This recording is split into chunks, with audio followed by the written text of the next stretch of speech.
I was elbow-deep in potting soil when my phone chimed with the notification. One new follower on my gardening Instagram, Vivienne Chen, blooming life. Normally, I'd smile at another plant enthusiast joining my modest community of 6,542 followers. But this wasn't just any follower. This was Vivienne Chen, my ex-husband's fiancée. Before we jump back in, tell us where you're tuning in from, and if this story touches you, make sure you're subscribed, because tomorrow, I've saved something extra special for you. My dirt-covered fingers hovered over the screen, unwilling to smudge the glass yet unable to look away. Her profile picture showed a woman with sleek black hair cascading over bare shoulders, head tilted just so to catch the light in that practiced influencer way. Behind her, a wall of pristine monstera and fiddle leaf figs created the illusion of a lush indoor jungle. Nothing like my chaotic backyard greenhouse where plants grew in organized chaos. Damn it. Kira, I muttered to myself, using my wrist to brush away a strand of hair that had escaped my messy bun. Don't do it, but of course I did it. I clicked on her profile, Vivienne Chen, 31. Living my best life with Daniel Walsh Official. Interior design, plant mama, wellness journey, Daniel Walsh. The man who had been my husband for 8 years until 14 months ago. The man who'd claimed he just wasn't built for marriage and needed to find himself. The man who, apparently, had found himself engaged to a woman 12 years my junior. I set my phone down and returned to repotting my rare black velvet philodendron, trying to focus on the therapeutic feel of soil between my fingers rather than the burning sensation spreading through my chest. At 43, I'd rebuilt my life after Daniel left, transforming my plant hobby into a thriving rare plant propagation business, buying this small bungalow with a greenhouse, even adopting a 3-legged rescue cat I'd named Photosynthesis, Synth for short. I was doing fine. Better than fine. So why was I suddenly fighting tears over a stranger's Instagram profile? Dr. Monroe?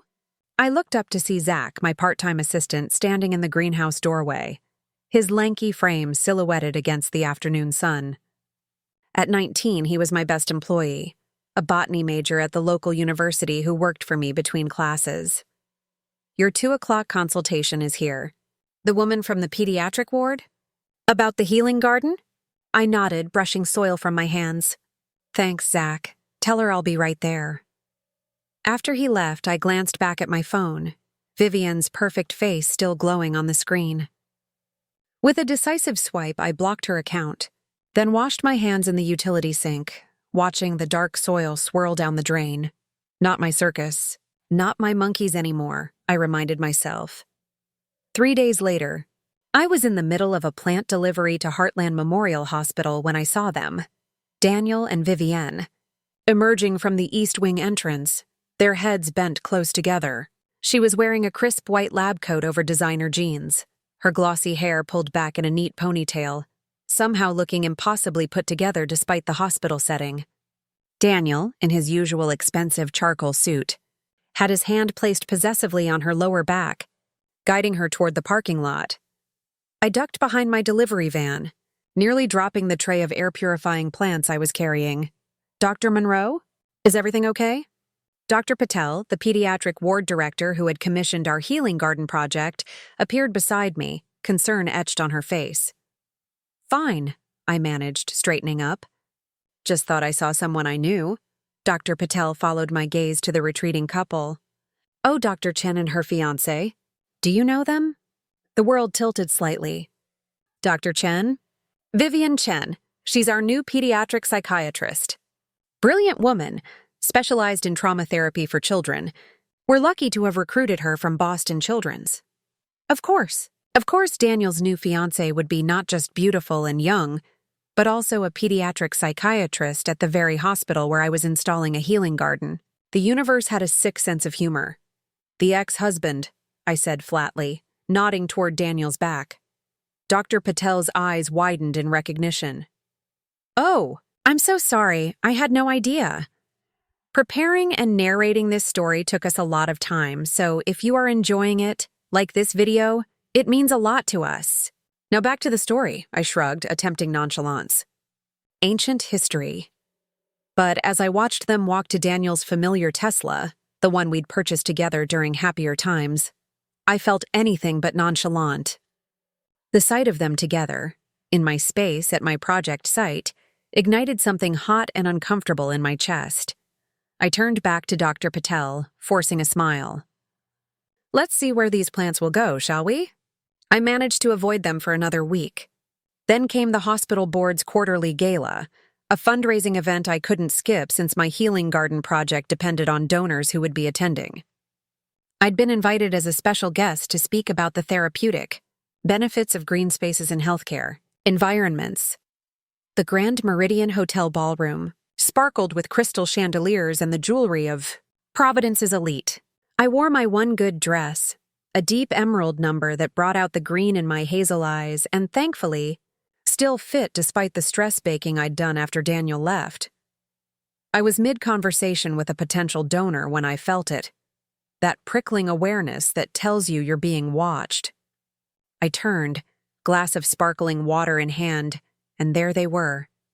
Daniel looked the same, salt and pepper hair styled perfectly, that dimple appearing as he laughed at something someone said. But it was Vivienne who commanded attention in a sleek red jumpsuit that made my carefully chosen dress feel suddenly matronly. Our eyes met across the room, and I saw the moment of recognition flash across her face. She whispered something to Daniel, whose head snapped up, gaze locking with mine. I lifted my glass in a small salute, determined to show I was unaffected, and turned back to my conversation. But my hands were trembling, and I suddenly couldn't remember what we'd been discussing. "Excuse me," I murmured to the bewildered donor. "I need some air." I made my way to a small balcony off the main ballroom, gulping in the cool night air. The city lights twinkled below, car headlights moving like luminous ants along the streets. Kira, Monroe. I didn't need to turn to recognize that voice, the one that had once whispered love promises and later delivered divorce papers. "Daniel," I replied, keeping my eyes on the cityscape. "You look well," he said, stepping up beside me, close enough that I could smell his familiar cologne, sandalwood and something citrusy. "You sound surprised." My voice came out sharper than intended. He chuckled, the sound hitting me with unexpected force. "Not surprised, just, I'm glad." Finally, I turned to face him. Up close, I could see new lines around his eyes, a slight softening of his jaw. He was still handsome, irritatingly so, but there was something different about him. A restlessness I'd never noticed during our marriage. "Congratulations on your engagement," I said, the words tasting bitter. "Thank you." He hesitated. "I didn't know you were involved with the hospital project." "I didn't know your fiancé worked there." An awkward silence stretched between us, filled with unspoken words and shared history. "Daniel?" A melodic voice interrupted our standoff, and then she was there, Vivienne Chen in all her red jumpsuited glory, sliding her arm through Daniel's. "Oh, you must be Kira. I've heard so much about you." Her smile seemed genuine, which somehow made it worse. I'd have preferred outright hostility to this niceness. "Funny," I replied, forcing a smile. "I've heard almost nothing about you." Vivienne's smile flickered. "Well, I suppose there hasn't been much occasion. Although I did try to follow your plant account on Instagram." "Right. I saw that." I took a sip of water, wishing it were something stronger. "Your jungle wall is impressive. Very curated. Thank you. I've always loved plants, though I'm sure my collection doesn't compare to yours." "Daniel says you're quite the expert." Daniel shifted uncomfortably between us. "Kira was always amazing with plants. She can bring anything back to life." "Almost anything," I said, meeting his eyes meaningfully. The tension thickened. Vivienne's gaze darted between us. "I should get back inside," I said finally. "Nice meeting you, Vivienne." As I moved to pass them, Vivienne reached out, her hand lightly touching my arm. "Actually, I was hoping we might talk sometime about the hospital garden. I think it would be wonderful if we could collaborate on programming for my patients." I stared at her hand until she removed it. I'll have my assistant contact your office. Great. Her enthusiasm seemed undimmed. I'm really looking forward to working with you. Daniel always said you were brilliant. Something in her tone, the slight condescension, the way she referenced Daniel's opinion of me, made me pause. Did he also tell you why we divorced? I asked, unable to stop myself. Daniel stiffened. Kira, no, actually, Vivienne said, her expression curious. He just said you grew apart. That sometimes happens, especially when careers take different paths. I let out a short laugh. Is that what he told you? How convenient. Kira, this isn't the place, Daniel warned, his voice low. You're right, I agreed, suddenly tired. It's not. Enjoy your evening. I walked away, spine straight, feeling their eyes on my back. I made it through my speech somehow, and even managed to secure 2 new donors for the garden project. But by the time I retrieved my coat from the hotel's coat check, my composure was hanging by a thread. I was waiting for the valet to bring my car around when they emerged from the hotel, laughing together, the perfect couple. They didn't see me standing in the shadows by the valet station. God, you were right, I heard Vivienne say. She really is stuck in the past. Did you see that dress? And the way she looked at you, like she's still carrying a torch. Viv, don't, Daniel replied, but there was amusement in his voice. I mean, I feel sorry for her in a way. Must be hard to see your ex moving on when you're alone with your plants. She's always been intense about her career. Some people just aren't meant for relationships. Vivienne laughed, the sound like crystal breaking. Well, at least we tried to be nice. I can't help it if she's just a bitter old woman who can't accept that you've moved on to someone who actually knows how to balance work and relationship. Their voices faded as the valet pulled up with their car, a newer, sleeker Tesla than the one we'd shared. I stood frozen, their words ringing in my ears. Bitter old woman, is that what they thought? Is that what everyone thought? My car arrived and I tipped the valet generously, my movements mechanical. As I drove home, Vivienne's words echoed in my mind, along with the memory of Daniel's amused response. Bitter old woman. I was many things, a botanist with a PhD, a business owner, a garden designer, a cat mom, but bitter and old? By the time I pulled into my driveway, something had hardened inside me. A seed of determination, taking root and pushing through the hurt. Daniel had rewritten our history, casting me as the career-obsessed ex while positioning himself as the reasonable party who simply grew apart from me. And his perfect young fiancée believed every word. I unlocked my front door, greeted by Synth's 3-legged hop run across the hardwood floor. Scooping up the purring cat, I walked to my study and flicked on the light. The file cabinet in the corner contained organized folders of my life, tax returns, business documents, home maintenance records. And in the back, a thick manila folder I hadn't opened since the divorce was finalized. I set Synth down and pulled out the folder, spreading its contents across my desk. Emails, bank statements, photos, the evidence I'd compiled but never used, choosing instead to accept Daniel's terms for a quick, quiet divorce. Daniel had cultivated an image as the perfect partner, supportive, successful, charming. The man who'd reluctantly left a marriage because they'd grown apart.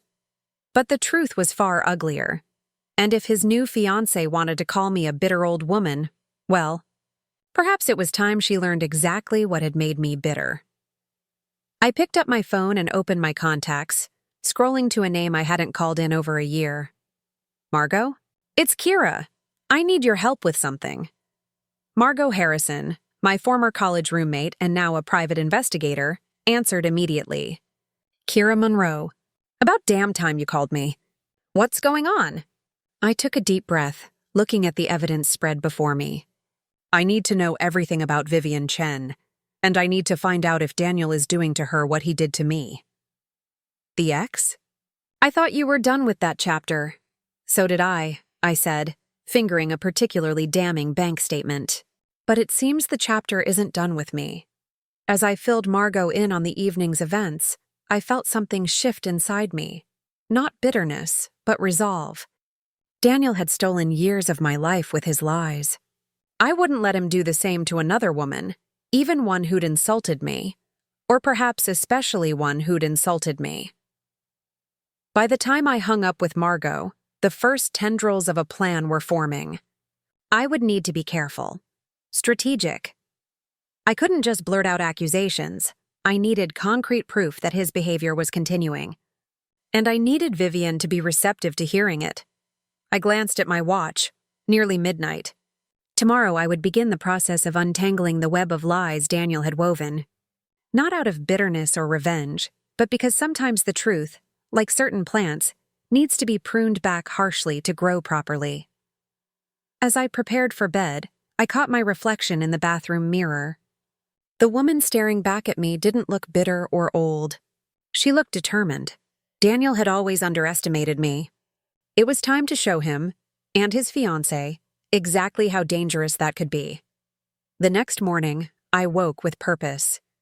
Synth was curled against my neck, his warm body vibrating with purrs. I scratched behind his ears, my mind already mapping out the day ahead. "We're on a mission, buddy," I told him as I filled his food bowl. He looked up at me with his one good eye, tail swishing in what I chose to interpret as solidarity. My phone buzzed with a text from Margot. "Breakfast?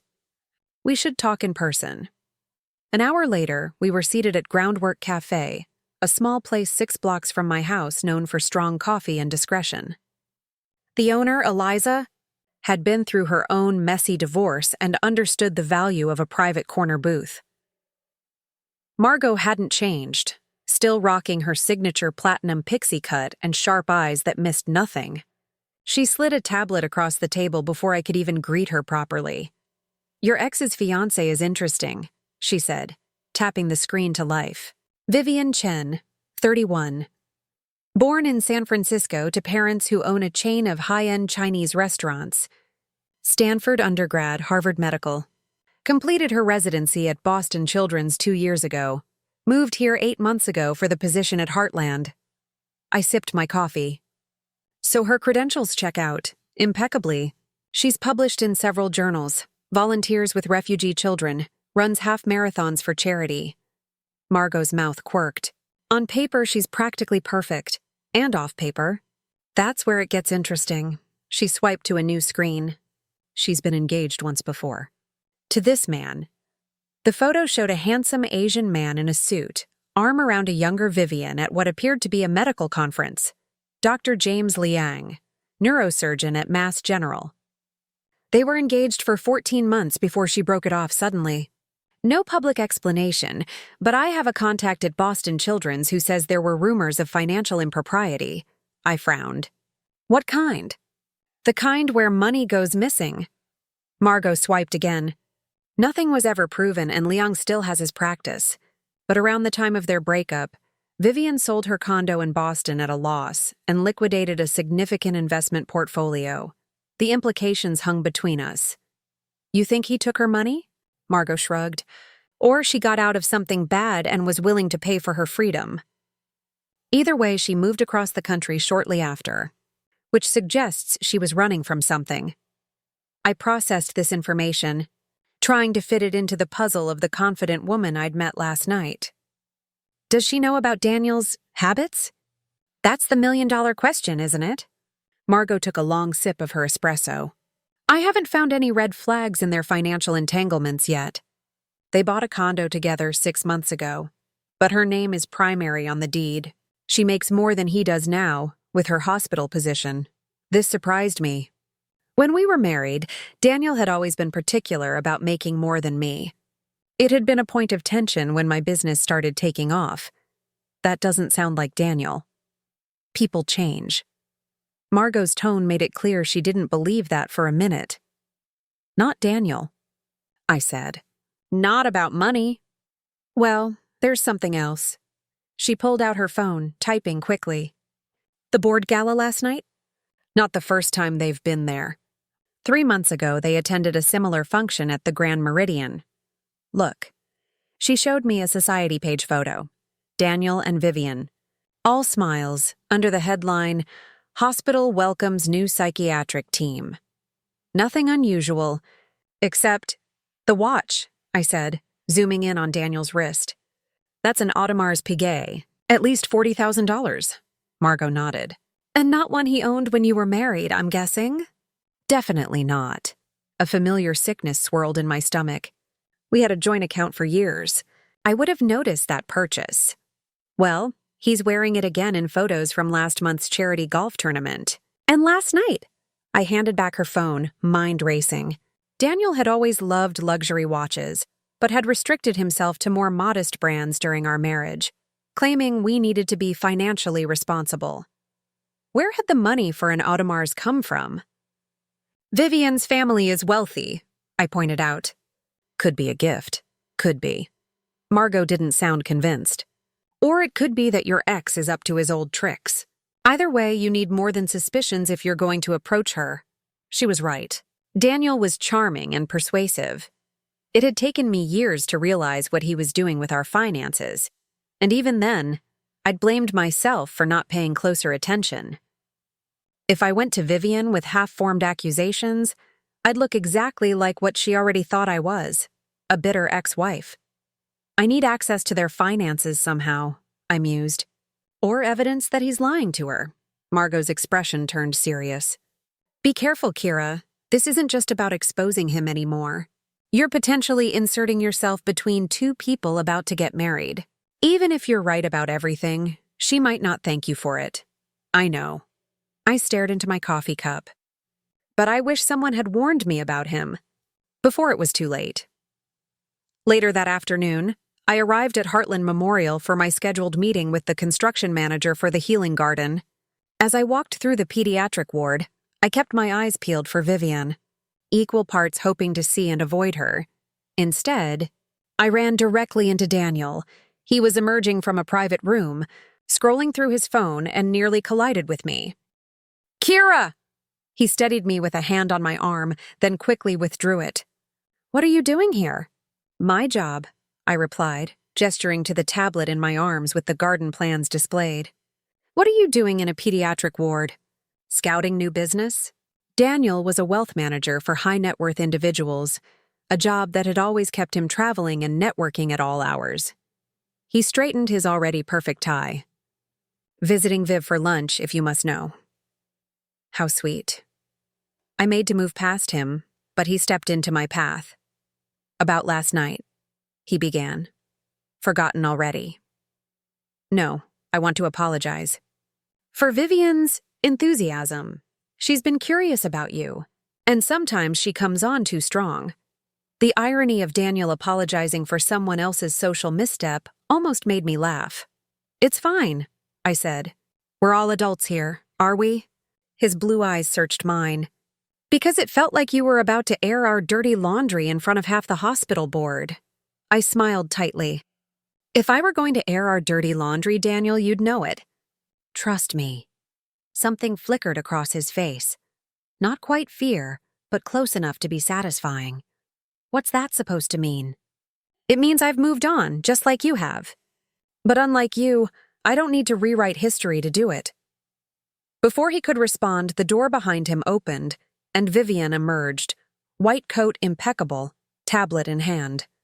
Her expression brightened when she saw me. Kira! What perfect timing. I was just about to email you. I shifted my attention to her, ignoring Daniel's wary gaze. Dr. Chen, I'm here for a meeting about the garden construction. Please, call me Vivienne. She glanced between Daniel and me, seeming to pick up on the tension. Everything okay? Fine, Daniel answered quickly. Just catching up. Actually, I said, seizing the moment, Daniel was apologizing for last night. But it's really not necessary. We all say things we don't mean sometimes. Vivienne's perfectly shaped eyebrows drew together. Anyway, I continued, I should get to my meeting. But I'd be happy to discuss the garden programming with you another time. A calculating look entered. Vivienne's eyes, one that reminded me she wasn't just a pretty face, but a psychiatrist trained to read people. How about over drinks tonight? I have some ideas I'd love to run by you. Daniel stiffened beside her. Viv, we have dinner with the Andersons tonight, remember? She waved a dismissive hand. That's not until 8. Kira and I could meet at 6. She turned her full attention to me. The botanist on Elm? They have a lovely herb garden on their patio. Seems appropriate. It was the perfect opportunity to get her alone, away from Daniel's influence. And yet, something about her eager invitation made me wary. I'll need to check my schedule, I hedged. I have a shipment of rare tropicals coming in. Oh, I'm sure your assistant can handle it, she said with a smile that didn't quite reach her eyes. It would mean a lot to me. I'm really excited about the potential therapeutic applications of the garden for my trauma patients. Put that way, I could hardly refuse without seeming unprofessional. 6 o'clock then. Perfect. She leaned up to kiss Daniel's cheek. See you at home later, darling. Don't forget to pick up your suit from the cleaners. With that, she glided away, leaving me and Daniel in uncomfortable silence. What are you playing at, Kira? He finally asked, voice low. I widened my eyes innocently. Playing? I'm just being collaborative with a hospital colleague. Isn't that what you wanted? Stay away from her. The command was quiet but intense. Or what? I challenged, lowering my voice to match his. Afraid I'll tell her what you did? You signed an NDA, he cut in. As part of the divorce, I laughed, the sound sharp even to my own ears. About your clients, Daniel. Not about our marriage. I can tell her anything I want about how you treated me. His jaw tightened. It would be your word against mine. And right now, you're not exactly coming across as stable, no? I stepped closer, dropping my voice further. I kept the receipts, Daniel. All of them. The transfers, the client meetings that weren't with clients, the credit card statements. Everything. The color drained from his face. That's in the past, is it? I glanced pointedly at his wrist, where the Audemars Piguet gleamed. Nice watch. I hope Vivienne knows how much you're spending on accessories these days. Before he could respond, I brushed past him, heart hammering in my chest. I hadn't planned to confront him like that, but seeing him, still so confident, still so controlling, had ignited something in me. And now I had drinks with his fiancée in a few hours. The botanist was crowded when I arrived at 6:15, deliberately late. A small power move I'd learned from years of watching Daniel in action. The hostess led me to the patio, where Vivienne was already seated at a small table surrounded by climbing jasmine and potted herbs. She wore a casual but clearly expensive silk blouse, hair loose around her shoulders. 2 cocktails sat in front of her, both a vibrant green. Basil gimlets, she explained as I sat down. I took the liberty of ordering for us both. Hope you don't mind, they're a specialty here. I accepted the drink but didn't taste it. Thanks for suggesting this place. I've been meaning to check out their herb garden. I thought you'd appreciate it. She smiled, taking a sip of her drink. This is a bit awkward, isn't it? Meeting like this? A bit, I agreed. Though I appreciate your interest in the garden project. Oh, the garden is definitely of interest. She set down her glass. But let's be honest, that's not why I asked you here. Her directness surprised me. No. She leaned forward, lowering her voice. I asked you here because I think we should clear the air. Woman to woman, I mirrored her posture. About? Daniel. She said his name with such confidence, such ownership. And whatever unresolved feelings are still lingering between you two, I couldn't help it. I laughed. I assure you, there are no unresolved feelings on my part. Really? She tilted her head. Because last night, and then again today with Daniel, I sensed tension, and not just the normal ex-spouse kind. I took a careful sip of my drink, buying time. If there's tension, it's not romantic. Daniel and I have a complicated history. He said you took the divorce hard. The audacity nearly made me choke. Did he? That you were resistant to ending things, even though you'd grown apart years earlier. I set my glass down with deliberate care. Interesting version of events. You disagree? Her eyes, sharp and assessing, belied the casual tone. Vivienne, I said, deciding to change tactics. Can I ask why you sought me out? First on Instagram, then at the hospital? She shrugged one elegant shoulder. Curiosity initially, You were a significant part of Daniel's life for a long time. And then I met you and I sensed anger. She leaned back, studying me. The kind that comes from hurt. I'm a psychiatrist. I recognize unresolved trauma. I bristled at her clinical assessment. You've known me for all of 24 hours. I'm good at my job. There was no arrogance in the statement, just confidence. And I care about Daniel. I don't want our relationship haunted by ghosts from his past. So this is… What? An exorcism? She laughed, the sound genuinely amused. Maybe in a way. I thought if we talked directly, we could find a way to coexist professionally without this underlying hostility. I considered her for a long moment. She seemed sincere, yet something felt off. Was this a genuine olive branch?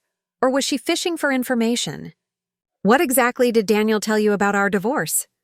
I asked finally. She sipped her drink. That you married young? That over time, your priorities diverged. You became focused on your career, he on building his client base. That by the end, you were essentially living separate lives. Each word twisted the knife deeper. Such a neat, tidy explanation that absolved him of all responsibility while subtly placing the blame on my ambition. Did he mention the money? I asked quietly. Her eyebrows rose slightly. Money? The investments that disappeared. The mysterious cash withdrawals. The credit card bills for hotels in cities where he claimed to be meeting clients, but where his clients weren't actually located. Vivienne's expression didn't change, but her fingers tightened around her glass. Are you saying he stole from you? I'm saying our priorities didn't diverge. I discovered he was living a double life, and when confronted, he filed for divorce. I leaned forward. Did he also tell you about the NDA he made me sign? Not to protect client information, but to keep me from telling his other clients what he'd done with their money? Now I had her full attention. What exactly are you implying? I'm not implying anything. I'm stating facts. I pulled my phone from my purse and set it on the table between us. I have documentation, bank statements, hotel receipts, email exchanges with his supposed clients who had no idea about meetings he claimed to have with them. Her face had gone carefully blank, the expression of a medical professional receiving disturbing news. Why are you telling me this now? It was the question I'd been waiting for. The opening I needed? Because I saw his watch yesterday. The Audemars Piguet, she frowned. His watch? What about it? It's new, expensive, and I'm willing to bet it didn't come from his legitimate income. It was a gift, she said, a defensive edge creeping into her voice. From me, for our engagement. This caught me off guard. You bought it? Yes, her chin lifted slightly. My family is quite comfortable, and I wanted to give him something special. I processed this information, adjusting my approach. Has he asked to manage your investments? Or suggested any particular financial strategies? A flicker of something, recognition, crossed her face before she controlled it. Daniel and I keep our finances mostly separate. Mostly? She hesitated. We have a joint account for household expenses. I make the mortgage payments. He handles utilities and our shared credit card. And who reconciles the statements each month? Another hesitation. Daniel handles most of the day-to-day finances. I'm busy with the hospital, and he's literally a financial manager. She straightened, as if coming to a decision. Kira, I appreciate your concern, but I think you're projecting your past experiences onto our relationship. I recognize the psychiatrist's deflection technique. Am I? Where did he tell you he was last Tuesday evening? The question clearly startled her. What? Last Tuesday? Did he mention where he was going? He had a client dinner.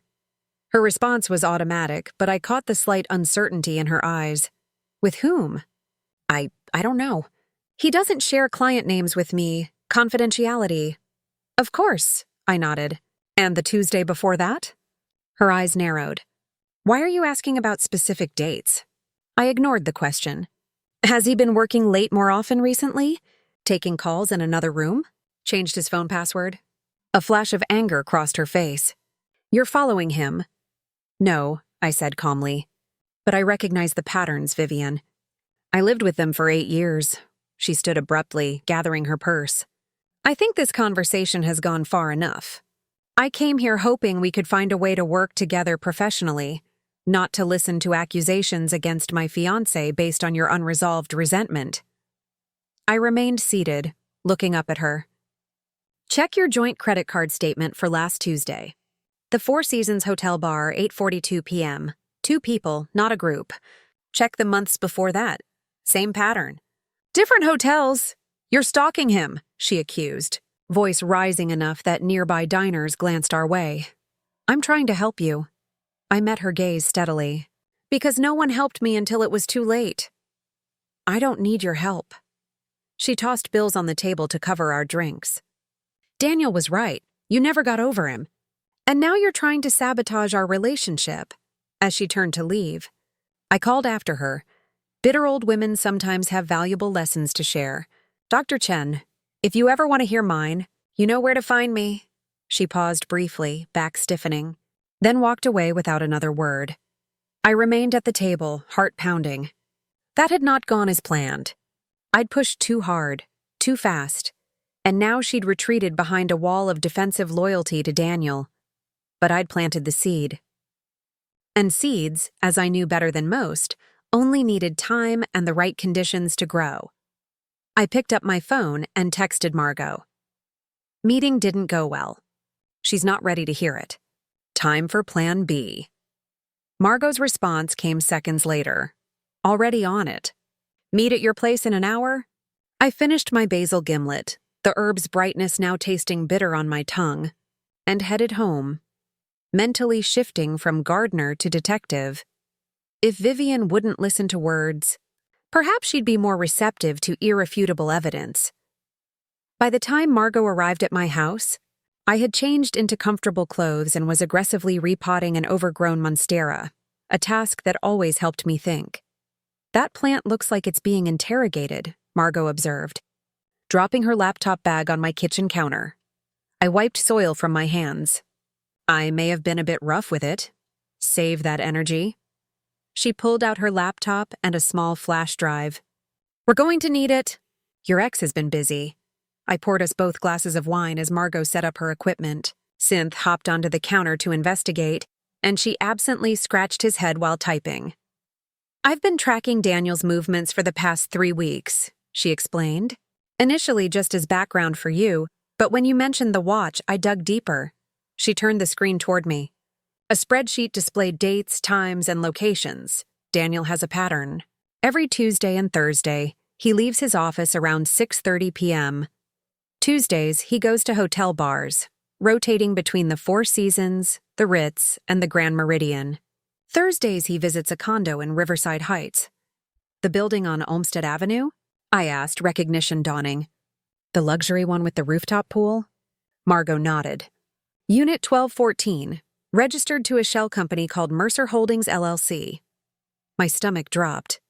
Mercer was Daniel's mother's maiden name, his go-to for passwords and security questions during our marriage. He owns it? Through a complex ownership structure, yes. He purchased it about 6 months after your divorce was finalized. I took a large sip of wine.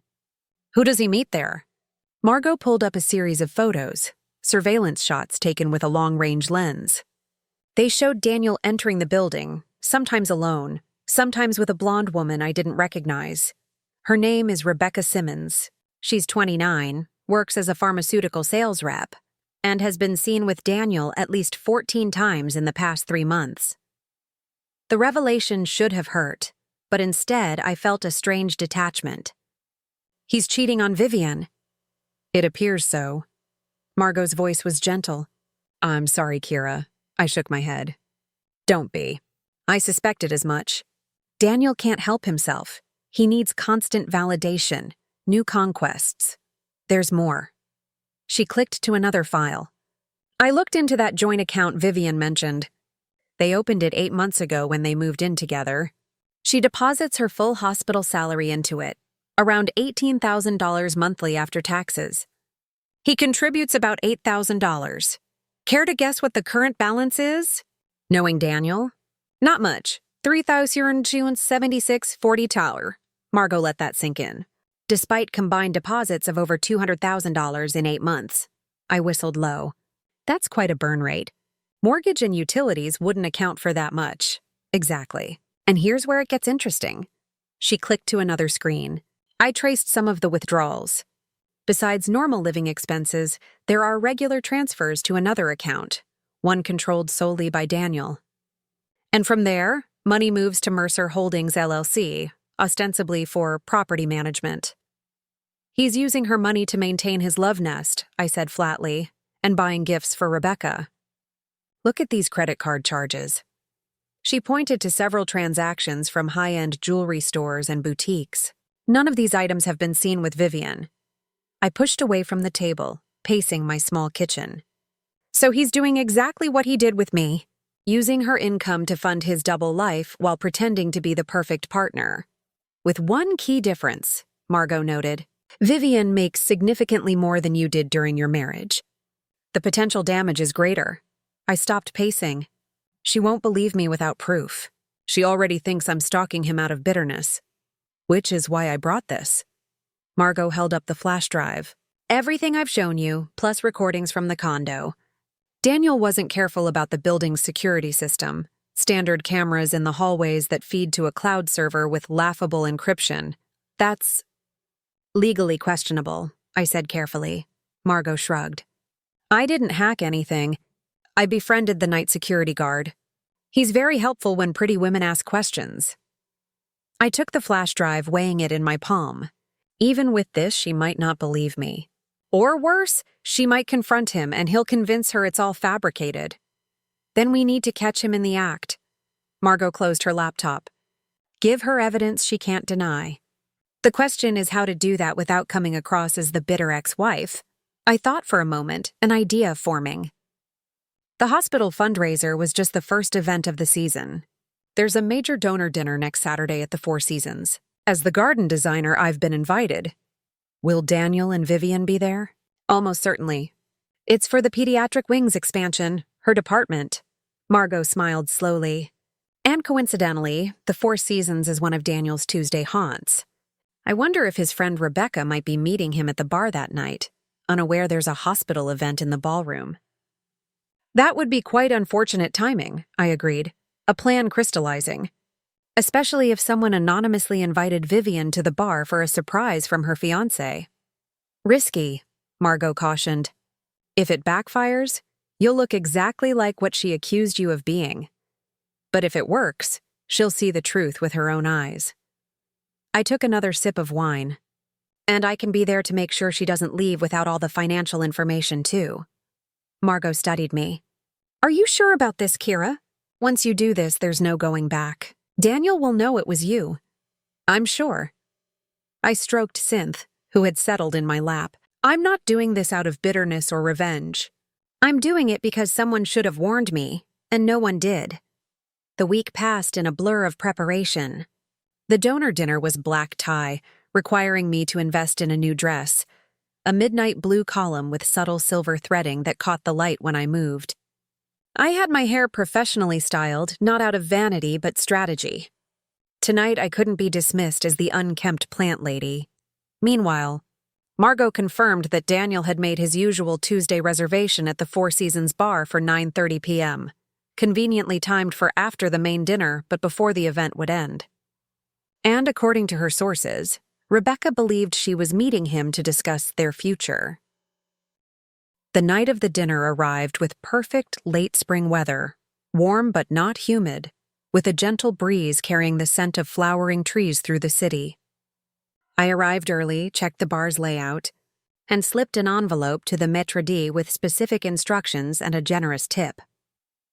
By 8 o'clock, the ballroom was filled with Providence's elite, checkbooks metaphorically open for the pediatric wing. I spotted Vivienne immediately, resplendent in a burgundy gown that set off her dark hair, working the room with practiced charm.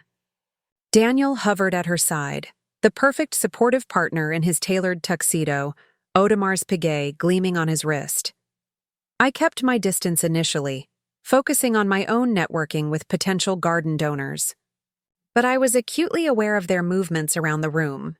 watching as Daniel checked his watch with increasing frequency as the evening progressed. At 9:15, I saw him whisper something to Vivienne, gesturing vaguely toward the exit. She nodded, distracted by her conversation with the hospital board chairman. Daniel slipped away, heading not toward the restrooms but the elevator bank that would take him to the hotel bar on the mezzanine level. It was time. I moved casually to where Vivienne stood, now alone as the chairman had moved on to other guests. She tensed visibly when she saw me approach. "Dr. Chen." I greeted her formally. "The event seems to be a success, Dr. Monroe." Her response was equally stiff. "Yes, we're expecting to exceed our fundraising goal." "Congratulations." I glanced around. "Your fiancé stepped out?" "Just to take a call. He'll be back shortly." The defensive edge in her voice told me she was still suspicious of my motives. Before I could respond, a hotel staff member approached, carrying a silver tray with a folded note. "Dr. Chen? This was left for you at the reception desk." Vivienne frowned, taking the note. "Thank you." I watched her unfold it, saw her eyes widen slightly as she read. The note, crafted to appear in Daniel's handwriting, directed her to meet him at the mezzanine bar for a surprise. "Is everything all right?" I asked, the picture of innocent concern. She hesitated, clearly debating whether to share the information with me. "Fine, Daniel has arranged something upstairs, if you'll excuse me." Of course. As she walked away, I counted to 30, then followed at a discreet distance. The timing had to be perfect. Too early, and Daniel might not yet be engaged with Rebecca. Too late, and Vivienne might leave before seeing everything. I reached the mezzanine level just as Vivienne entered the dimly lit bar area. From my position near the entrance, I could see her scanning the room, confusion evident when she didn't immediately spot Daniel. Then her body language changed, a sudden stillness that told me she'd seen him. Following her line of sight, I saw them. Daniel and Rebecca, ensconced in a corner booth, his arm draped intimately around her shoulders, her blonde head tilted close to his as they examined something on the table between them. A jewelry box lay open, revealing what appeared to be a diamond bracelet. Vivienne stood frozen, a statue in burgundy silk. Then, as if sensing observation, Daniel looked up. Even from a distance, I could see the color drain from his face as he registered Vivienne's presence. What happened next unfolded like a scene from a movie. Daniel lurched to his feet, saying something urgent to Rebecca, who looked up in confusion. Vivienne began moving toward their table with deliberate steps, her posture rigid. Hotel patrons, sensing drama, quieted their conversations. I moved closer, ostensibly to order a drink at the bar, but positioned to intervene if necessary. This wasn't about humiliating Vivienne, only about ensuring she saw the truth. "Viv," Daniel's voice carried in the hushed room. "This isn't, I can explain." "Explain what?"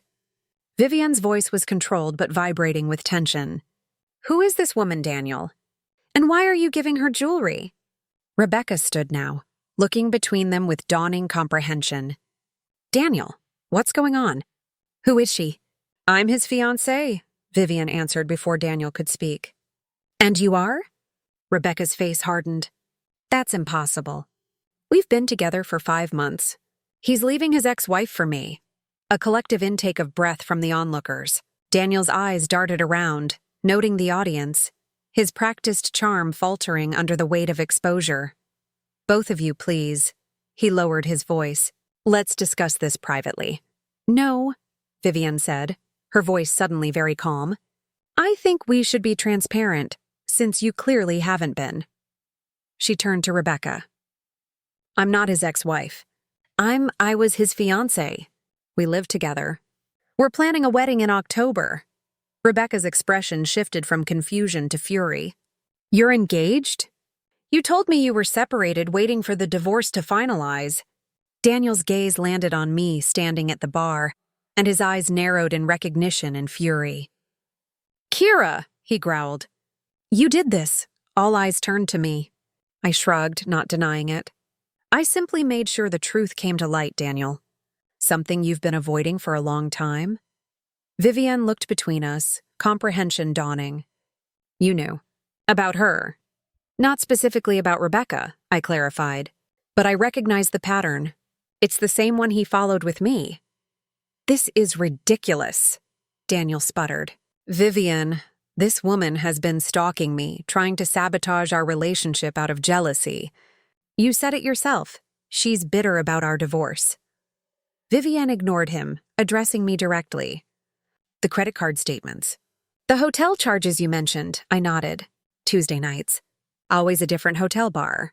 And Thursdays? She asked quietly. A condo in Riverside Heights. Purchased through Mercer Holdings, LLC, a shell company in his name, funded in part by money from your joint account. Daniel lunged toward me. You vindictive bitch!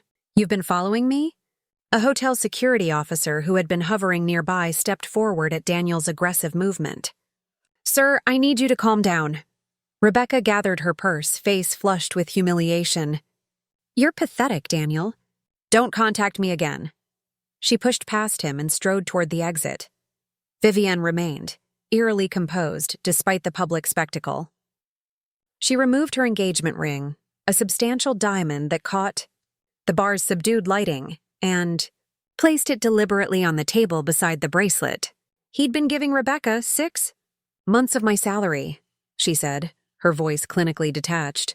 That's what I've calculated you've taken from our joint account beyond living expenses. I'll expect it repaid within 30 days, or I'll be speaking with the securities board about your client practices. Daniel's face contorted with rage and panic. You can't prove anything. Actually, I interjected, stepping forward to hand Vivienne the flash drive I'd been carrying. She can. Bank transfers, credit card statements, property records, it's all here. Daniel's eyes widened as he recognized what I was giving her. That's private information. You had no right— No, Daniel, Vivienne cut him off. You had no right. To my money, to my trust, to my time. She slipped the flash drive into her clutch, then turned to me. Thank you, Dr. Monroe. It seems I misjudged you. With remarkable dignity, she turned and walked away, leaving Daniel standing beside the evidence of his duplicity. One abandoned ring and one undelivered bracelet. The security officer placed a hand on Daniel's shoulder. Sir, I think it's time for you to leave. For a moment, I thought Daniel might argue, might create an even bigger scene. But self-preservation had always been his strongest instinct.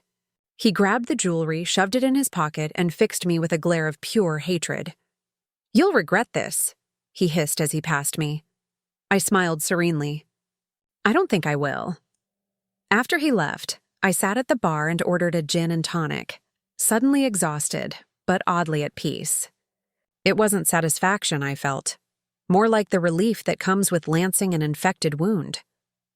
Painful, but necessary for healing, I expected to finish my drink alone and then head home to Synth and my quiet life. But minutes later, Vivienne reappeared, sliding onto the stool beside me. I'll have what she's having, she told the bartender, then turned to me. So, not quite how I planned to end my evening. I studied her, impressed by her composure. You're handling this remarkably well. Years of psychiatric training, she replied with a hint of gallows humor. Never let them see you crack. I'll have my breakdown in private later. Our drinks arrived, and we clinked glasses in silent acknowledgement of shared experience. How did you know? She asked finally. About tonight specifically? My friend Margot is a private investigator. She's been tracking Daniel's patterns. Vivienne absorbed this. The night we met at the gala, you already suspected then? I recognized signs, I admitted. The expensive watch was new. Daniel always had expensive taste, but kept it in check during our marriage. When I saw it, I wondered where the money was coming from. From me. She took a long sip of her drink. At least partially. He suggested the joint account as a sign of commitment. Said it would be easier to manage our household expenses that way. That's how it starts, I said quietly. Small suggestions that seem reasonable. Gradual control that you don't notice until it's too late. She was silent for a moment, processing. You tried to warn me at the botanist. I did, but I knew you wouldn't believe me without evidence. So you orchestrated tonight's revelation. It wasn't a question. I did, I acknowledged. And I won't apologize for it. You deserved to know the truth before you married him. She nodded slowly. A week ago, I would have called you manipulative and bitter for interfering like this. Now. She trailed off, staring into her drink. Now? Now I'm wondering what other lies I've believed. She looked up, her professional calm slipping to reveal raw hurt beneath. Did you know about the condo when you were married to him? I shook my head. No, but there were unexplained expenses, money that disappeared from our accounts. When I questioned him, he always had plausible explanations. Client entertainment, investment opportunities. By the time I put it all together, he'd filed for divorce and was demanding I sign an NDA about his business practices. And you signed it. I was exhausted, I admitted. Fighting him seemed harder than letting go. It's a decision I've regretted. Vivienne's gaze was steady, analytical even through her pain. That's why you were so intent on warning me. Not revenge, redemption. Her insight was uncomfortable but accurate. Perhaps both, I conceded. I didn't want history to repeat itself. Well, she raised her glass in a bitter toast. Mission accomplished. You've saved me from making the biggest mistake of my life. You would have figured it out eventually, I said. You're too smart not to have seen through him given time. Maybe. She didn't sound convinced. But how much more would I have lost before then? Thank you, Kira. Sincerely. We finished our drinks in companionable silence, two women united by the same man's betrayal. As we prepared to leave, Vivienne hesitated. I owe you an apology, she said, for what I said that night. About you being bitter. Water under the bridge, I assured her. No, I need to say this. Her gaze was direct. I judged you based on his narrative, the career-obsessed ex who couldn't let go. I see now how wrong that was. The acknowledgement meant more than I expected. Apology accepted. As we walked together toward the elevator, Vivienne asked, What happens now? With Daniel, I mean. Will he face any consequences? That depends on you, I said. The evidence on that flash drive could cause serious problems for his financial practice if it reached the securities board. She smiled grimly. I wasn't bluffing about that. I want my money back. Then he'll pay, I said with certainty. Daniel's self-preservation instinct is strong. If you threaten his career, he'll find the money. The elevator arrived, but before stepping in, Vivienne turned to me with unexpected vulnerability. How did you do it? Start over after him? I feel like my whole life just imploded in public. I considered the question seriously. One day at a time, I focused on what I loved, my plants, my work. I built something that was entirely mine. I smiled slightly. And I adopted a three-legged cat. She laughed, a genuine sound despite the circumstances. I might need to borrow that playbook. Anytime, I offered, surprising myself with the sincerity of it. Starting over is hard, but not as hard as staying in something false. As the elevator descended, carrying us back toward the gala we'd both abandoned, I felt something unexpected, a connection with this woman I'd initially resented. We weren't friends, not yet, but we were something more powerful. Allies who had both survived Daniel Walsh. And sometimes, that kind of bond was stronger than any other. 3 months after the Four Seasons confrontation, I was elbow-deep in soil again, this time planting the final specimens in the hospital's healing garden. The project had evolved from a simple green space to an interactive therapeutic environment, complete with sensory plants for trauma patients and a butterfly habitat that would open next spring. That black mondo grass looks perfect there, said a familiar voice behind me. I turned to find Vivienne, clipboard in hand, surveying the garden with professional approval. In the months since that night, we'd developed an unexpected working relationship that bordered on friendship. Thanks, I replied, sitting back on my heels. How did your patients respond to the aromatherapy section yesterday? Incredibly well, she smiled.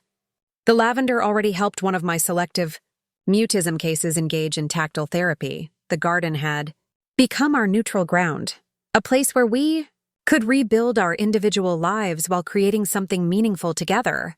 After the scandal, Vivienne had considered leaving Heartland Memorial, but ultimately decided to stay and face the inevitable gossip head-on. Her professional reputation had weathered the storm, bolstered by the hospital board's support once they understood Daniel's manipulations. "Any word from Daniel's lawyers?" I asked, removing my gardening gloves. Vivienne's expression hardened slightly. "The settlement came through yesterday. Every penny accounted for, plus interest." "Good. I didn't ask for details. We had an unspoken agreement not to give Daniel more space in our conversations than necessary. The Securities Board investigation is continuing," she added. "2 more former clients have come forward with similar stories." I nodded, unsurprised. Daniel's house of cards was collapsing, his carefully constructed facade crumbling under scrutiny. Last I'd heard, he'd moved to Chicago, attempting to rebuild his practice far from Providence's whisper network. "Coffee?" Vivienne suggested, checking her watch. "I have 20 minutes before my next session." We walked to the hospital cafe, our conversation shifting to the therapeutic programs she was developing for the garden. Her enthusiasm was infectious, her innovative ideas transforming my original design into something far more impactful than I'd imagined. "By the way," she said as we settled with our drinks, "I wanted to invite you to something." She slid a card across the table, an invitation to a housewarming party for her new condo. "I close next week," she explained. "It's smaller than what I had with Daniel, but it's mine. Every inch of it." "I'd love to come," I said, genuinely pleased for her. "Need any plant recommendations?" "I have some propagations that would thrive in your south-facing windows." "Actually," she hesitated, "I was hoping you might help design the entire plant scheme. As a consultant paid properly," she added quickly. "I want to create a true indoor healing space, something that brings the principles of our garden into my home." The request touched me unexpectedly. I'd be honored. As we discussed possibilities, I marveled at how differently things had turned out from what I'd initially imagined. When I'd set out to warn Vivienne about Daniel, I'd expected either dismissal or gratitude, not this collegial relationship that had enriched both our professional lives. "Oh, I meant to tell you," Vivienne said, scrolling through her phone to show me a photo. "I adopted a cat."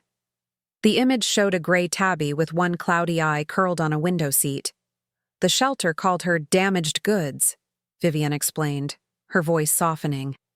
"She'd been returned twice because of her vision issues. But she's perfect to me." "What's her name?" I asked, already knowing I'd like the answer. "Phoenix," she replied with a small smile. "Rising from the ashes and all that." On my walk home that evening, I reflected on our parallel journeys. Both of us had been deceived by the same man, both had our trust shattered and our finances manipulated. Yet here we were, rebuilding, not just surviving but creating new growth from the composted remains of our disappointments. Synth greeted me at the door with his 3-legged hop run, purring loudly as I scooped him up. "We have a housewarming to attend soon," I told him, scratching behind his ears.